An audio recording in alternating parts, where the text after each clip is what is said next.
Hello and welcome to Escrow Talks. Today we have with us Roland Landers. Roland is the driving force behind India's online gaming industry, leading the charge in policy advocacy and self-regulation.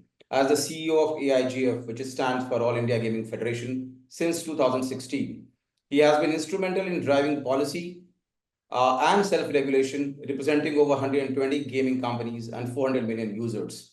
With 25 plus years in media, sports business, and brand strategy at Z, Sony Pictures, and SL Sports, he brings a wealth of experience in building brands and navigating industry challenges. His vision and expertise continue to shape India's rapidly evolving gaming ecosystem.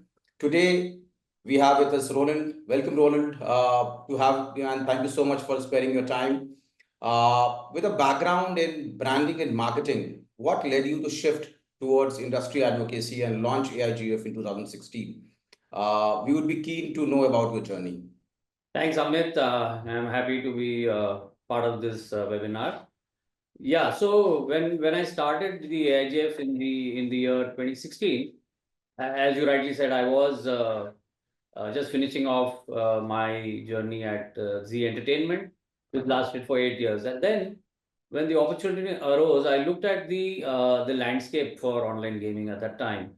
And at the SL group also, there were certain interests that the group had in online gaming. They were the first actually to look at certain formats of online gaming. So I was a bit exposed to the industry, so to say, but really never got into the depth of things. But the opportunity of this convergence between the Digital India initiatives and that being a main propeller for a launchpad, so to say, for the online gaming industry was clearly evident in 2016. And so one could see that in the next 5 years, this industry would really ride that Digital India wave, and then which was launched by the Honorable PM.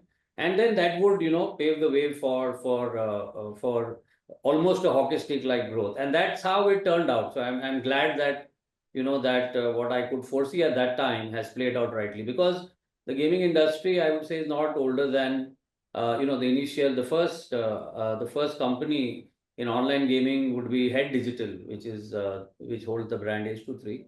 And they are one of our oldest members also. That came about in maybe 2007 or 8 at that point in time. And then, things, as I just mentioned. So till that time, a lot of the customer acquisition and all of that used to happen mainly on the digital platforms. But after 2016 and, in a couple of years, one could see that, even the mainstream media was being used heavily, and the rest, as we say, is history. So that, I thought, really was the inflection point for both for AIGF and where we have grown to be the apex industry body, and also for our members who are the leading online gaming companies in India. Sure. I think a lot of times the gaming industry is criticized for opaque operations, and it has been thing in the past. These things have come up. How do you ensure that your self-regulatory framework helps build trust and ensures fair play between the organizations? And how do you act as a bridge in ensuring all of that? So that's a good question, and really, when we started off, also we knew that first and foremost was the issue of perception, because players were playing with with monetary participation. The issue of perception was there. So the initial years went into addressing those perception issues, and which, as you know now, there is immense clarity. But the jurisprudence has been there for the last 70 years for games of skill, even if played for money, right from the, as I said, 70 years back. But those perception issues were overcome, and then we knew that, second part would be the how we differentiate ourselves. And for that, way back when we launched in 2016 itself, we did the skill games, the charter for skill games, the AIGF charter for skill games, which has hold true, because there are two parts to that. One was the self-regulatory piece, which both from the operator perspective meant that they had to adhere to certain things. They had to be India registered companies, follow the rules of a state if they were operating in that state, and then also whatever would be the you can say the overarching laws for a particular, for example, in payment that you are well aware of, etc. And so all those the charter kind of took care of for the operators. For the player side, these being the two main stakeholders, from the player side, obviously, it was about self-exclusion. It was about taking care, player protection, and those kind of things were addressed in the charter as well. The second part was on the Skill Games Council, which took care of the newer formats that as per our charter, we have 3 or 4 formats that are pre-approved from a charter perspective for any new company that would want to launch in those formats. However, for innovative and newer formats, one would need a certificate from the Skill Games Council that looked at data, that looked at the legal opinion, that looked at our own AIGF perspective, our internal team's perspective, and then all of that would be kind of articulated, and then these experts would who make up the Skill Games Council are experts from the judiciary, retired Supreme Court judges, they are educationists, much like what the rules stated for the SRB board. So those people then data scientists, etc., and they kind of looked at all of this and articulated whether a format that has been presented by a new company qualifies to be a game of skill, and that would be the second part. And then today, as you know, that we have this common code of ethics for the industry that that operators follow, and that also takes care of the player and user interest. So both the important stakeholders, right from 2016, have been taken care of, and that really is the differentiator for the legit online skill gaming industry vis-a-vis what exists in the gray market. Sure. I think we have seen in the past a lot of regulatory uncertainties, owing to multiple things, whether it was a GST, whether it was lack of clarity on multiple things. These things often deter the investors. What do you think can be done more to create a more stable and a more investor-friendly gaming ecosystem? What are the things that we need to add in order to ensure, and what are we lacking? So I think one of the asks of the AIGF and the industry has been for a central regulatory framework, and that is important because it helps bring clarity to the ecosystem. And why I'm saying that is because, as I mentioned in the earlier the answer to the earlier question, was that there is an immensely big gray market that exists, a black market that exists, and it has been around for a long time. As AIGF, we've been at the forefront of bringing that to the notice of the regulators, the various ministries, and try and block. And it has happened also. I must give credit to these people who they have been blocked, and all those measures have been taken. However, sadly, they still exist, and they continue to exist. Now they operate at 3 levels, right? One is the you can say one is the awareness, second is the reach, and third is the financial modes that are used for them to transact. In the awareness side, to a large extent, that has stopped. And we must give credit to the Ministry of Information Broadcasting, who issued at least 5 such circulars in the last 2-3 years, and we had worked with them on this as the IGF to that these awareness is causing a problem through mainline media, and that to a large extent it has stopped. But in the areas of outdoor and certain vehicle, cab branding and all, you may still see certain 1xbet and some of those Pari Match, etc. But they are still sponsoring, a lot of these sports properties. So they are still seen, and they just change 1xbet will make themselves 1xbet, and still advertise. So that is a menace. That so on the awareness side, while there has been success, there are still gaps that need to be addressed. The second is on the access, right? On the access is obviously they are using a lot of these Telegram and other such platforms to reach a set of audiences, and and then a certain and the third layer is certain financial transactions that are allowing them to make those transactions.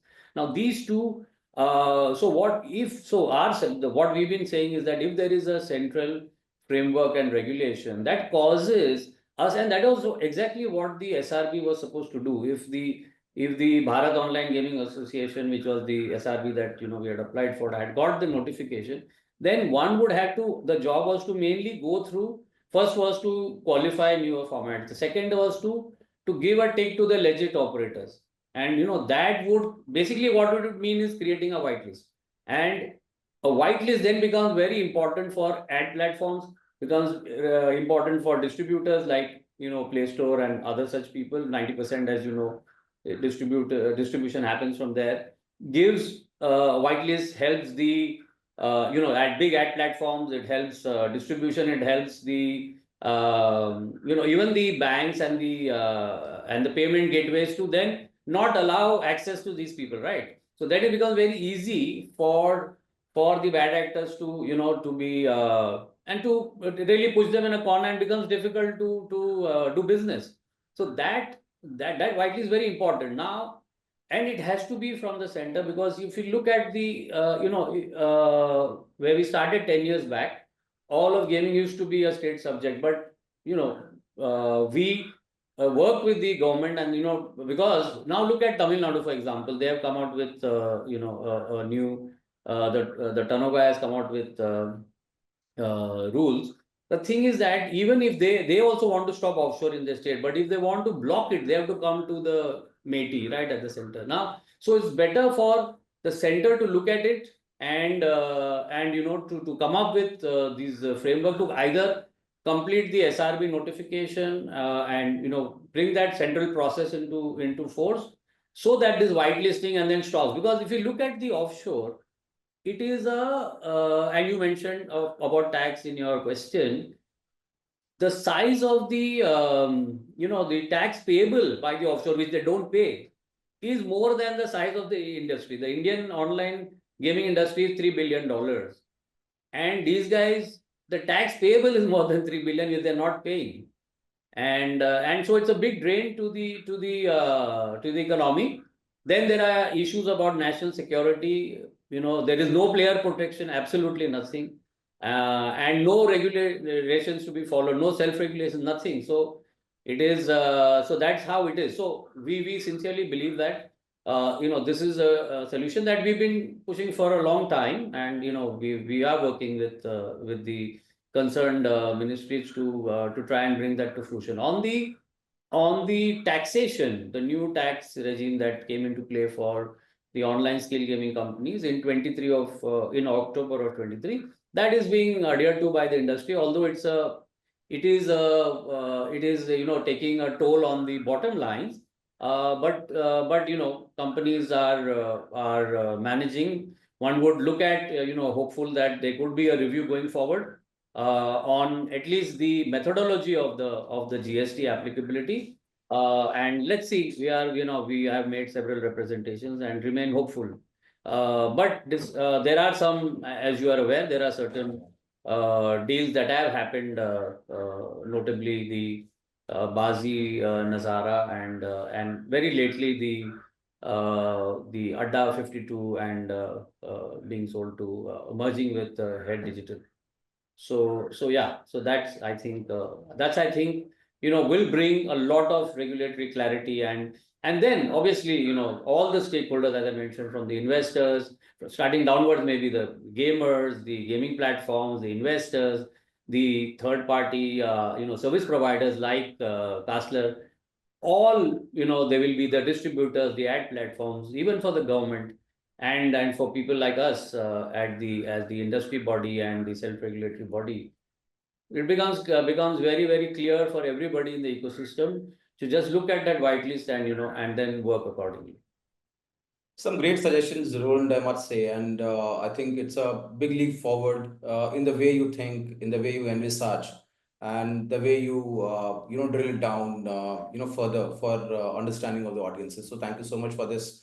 I'll move forward with this, thing about AI, right? So AI is something that you can't, get away without. And that's one thing where I think, AI-driven gaming evolves with smarter systems and fewer digital footprints. How can the industry stay ahead in fraud detection and security? Because that's again one of the issues which has been hovering around. And as more of AI comes into the play, how do we ensure that this is being taken care of? Yeah, so I'm happy to mention, Amit, that both AI and ML are being used extensively by the industry to detect fraud, and that's one of the good things about the industry is that unlike some of the old and traditional businesses where fraud detection becomes a problem, here as technology evolves and as I said, it's already being used, but as technology evolves. Uh, and all of this is in the the digital footprint. It is easy to manage, I would say, easier to manage, while there will be certain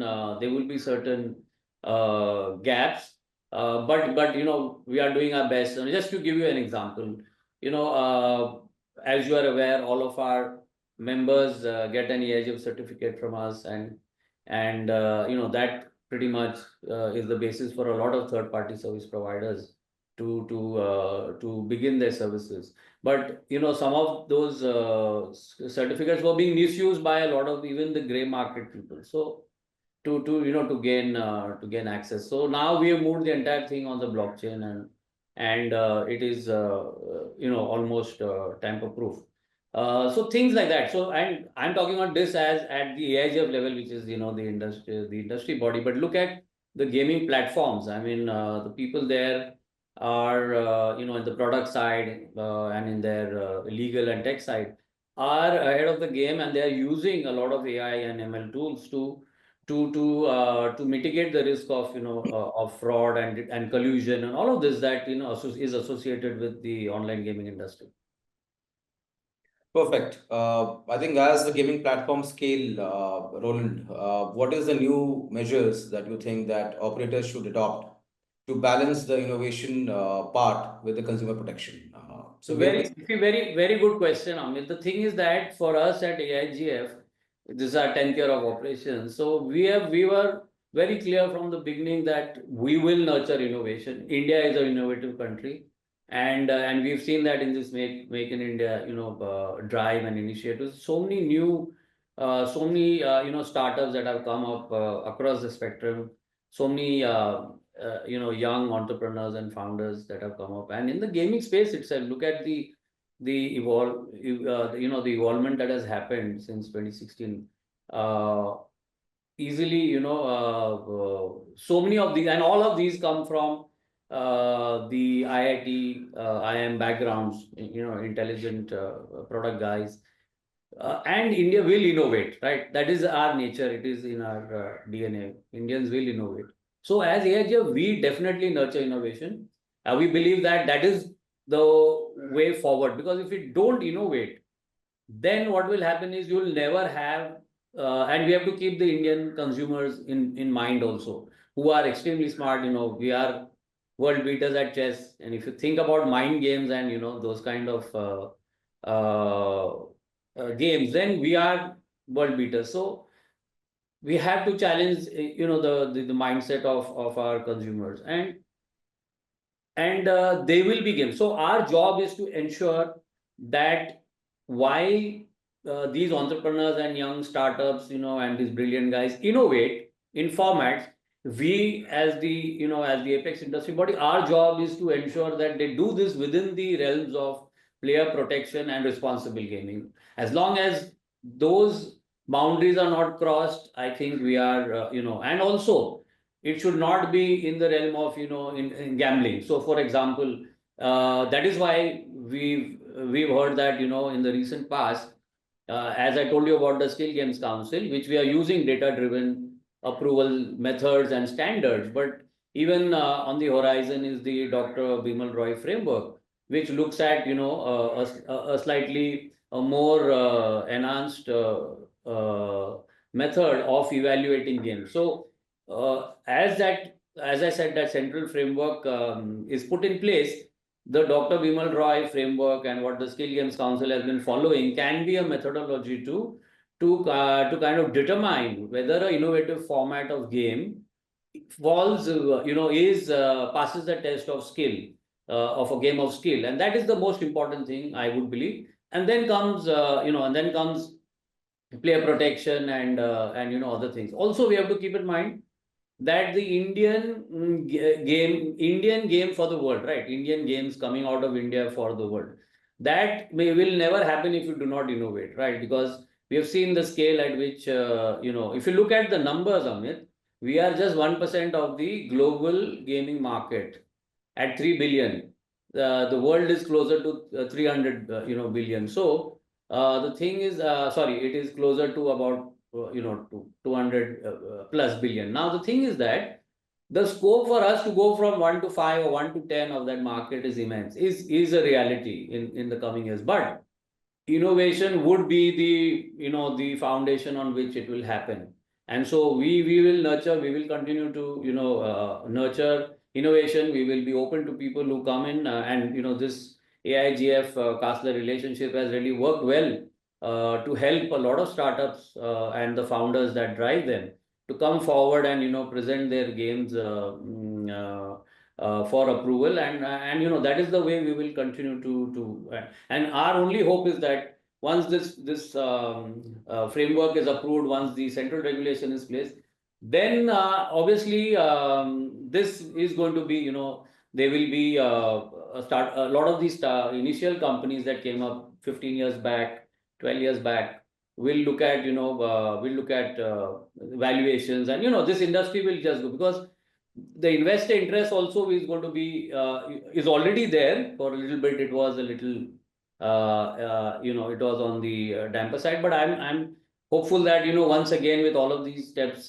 being taken, all of the entire ecosystem, which has been bullish, because any parameter you look at gaming, it is right there on top. I mean, when I come from media entertainment, we used to look at time spent versus reach of news channel, not news but entertainment channels, as a calculation for the TRPs. But if you look at the access, you look at number of gamers, it's 500 million. If you look at the number of the distribution, the game on the Play Store, the number of gaming platforms.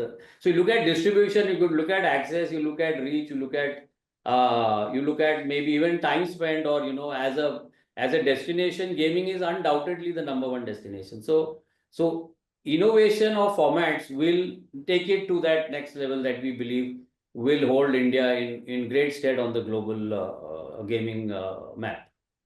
Understood. Fair point. What role do you think players like us, Castler, Escrow as a platform, how important it is, how relevant it is for these gaming platforms? So very important, and we've had we knew this, as I said at the outset itself, that one of the important stakeholders, are the third party service providers, and I'm happy to say that we have some great relationships. Important for the industry, because where we have seen that when the gaming industry started about 15 years back, you saw that all of these development was happening overseas, and then the entire product was developed there, and then there was a huge outlay that had to be, investments that had to go into those for those, for manpower costs as per the Western countries. But now if you look, the entire things happening here, the entire development happens in some of the smaller Indian towns and cities, which is very good. Then comes, the for the founders, when they are, looking at coming out with, you can say, path-breaking formats and innovative ideas, it's for the service providers like, Castler to come up and help facilitate the business in a faster way. Because the way we work with Castler, it's a 2 to 3 day process, and things happen. So speed is of essence, and the go-to-market strategy, and for the founders and their teams to focus on the go-to-market rather than look at operational things that that can very well be handled and efficiently and so effectively by companies like Castler. So I think it is a very it's a very important uh, stakeholder in the process. Earlier we used to call them enablers, but right now we have this entire safety and trust forum that we are building to ensure that for all these stakeholders that I mentioned, and especially the gaming companies, to marry and match with the right service provider based on safety and trust. Works well for both the provider, the service provider, and the gaming company, and for us at the top of at the top of that position as the apex industry body. The entire ecosystem then works very well for all of us. Thank you. I think with this we complete the set of questionnaire that we had. But I'll move to on something very different side of Roland, which I would like to understand. Having spent so much of time in media, now almost 10 years with AIGF, what keeps your drive, up to date? What keeps you fit? What keeps you Oh, motivated? thanks, Amit. What is the next big thing that you are trying to do, unearth? So we are looking at, yeah, we are, what keeps me fit obviously is my everyday game of tennis. I play about 10 to 14 single games every morning. Wow. And yeah, and that is 6 days a week. One day the club is shut, so I have to manage doing something else. But yeah, but the drive is that, there are a lot of, on the work side, there's a lot of, I think for the online gaming industry, it's just a matter of time. I'm sure that this industry has contributed significantly and will continue to be one of these, main pillars of the digital economy that the Honorable PM speaks about. And, I set a target of 1 billion also of I as one of the main contributors to the economy. I think that 1 trillion coming from the digital economy. So that I think is there. Along with this, there are, not will be, there are tech led, new age industries outside of gaming, but some related, some unrelated, but who are in the same position that probably gaming was maybe 10, 15 years back. And so through some of our forums like the as you know, Amit, we also have a game developers forum called the AIGDF, the All India Game Developers Forum, that focuses on the needs of the game developers, and their needs are different from the gaming operator operating in the pay to play side. So that forum is there, and publishers also there, but we also have a forum called the iGap that does a lot of knowledge based work, and some of them I've posted on my LinkedIn also. It's available. A lot of very, very good knowledge papers, white papers, and a lot of industries on the as overarching regulation also evolves, like the DPDP, gaming is a part of it. So we've also worked on several papers based on that. Again, is posted on the LinkedIn, my LinkedIn. All those papers, and they have got huge traction. So we are looking at, and then mainly we are looking at the new age tech-led space, Amit, where there will be need for self-regulation. There will be need for till a time it reaches critical mass like what gaming has done, and that journey may take about anywhere between 5 to 10 years. But till that time, to give it legitimacy, to bring focus to that, if there is some clarity to be given, some perception issues, then just like we did for gaming, work on those, work with that industry to with the founders and startups from that industry, and help it take shape and form, and then bring it to some kind of fruition. So that is what keeps me going, Amit. Perfect. One last question. If wishes were horses, what is that one wish which still remains unfulfilled? एक ऐसा क्या ख्वाब है जो अभी भी पूरा होना है? That you feel that I would probably spend some time, some energy in getting that dream fulfilled. So what is that one dream? एक ख्वाहिश क्या है वो? Yeah, there's so many, we all try to do, we all, begin the journey with certain objectives in mind and fulfill. And on the AIJ front, it's quite fulfilling of what we've achieved over the last 10 years. But yeah, I think we still, I would say that a central regulatory framework for online gaming would be something that we are extremely hopeful for, and for some of the some of our big members who have been around for a long time to see such going a strategy, go to the market and find exit for their initial investors. Those are the, I think, maybe the two things that that I would wish to see in the coming 12 to 24 months time. Thank you. I'll end this dialogue with one line of mine, which was written by me, Oh, which goes like this: ख्वाहिशें तन्हा ही होती हैं, ख्वाहिशें तन्हा ही होती हैं, या इन तन्हाइयों की वजह से ख्वाहिशें होती हैं. I didn't know you right, Amit. Yeah, I do. सिर्फ यादें ही तन्हा नहीं होती, इन तन्हाइयों की वजह से यादें होती हैं. Oh, very good. So much, Roland, for sparing time out and talking to us. Amit, it was lovely talking to you, and thank you, the Kasler team, for having me here. Thanks. Thank you. It was a pleasure. Thanks. Bye.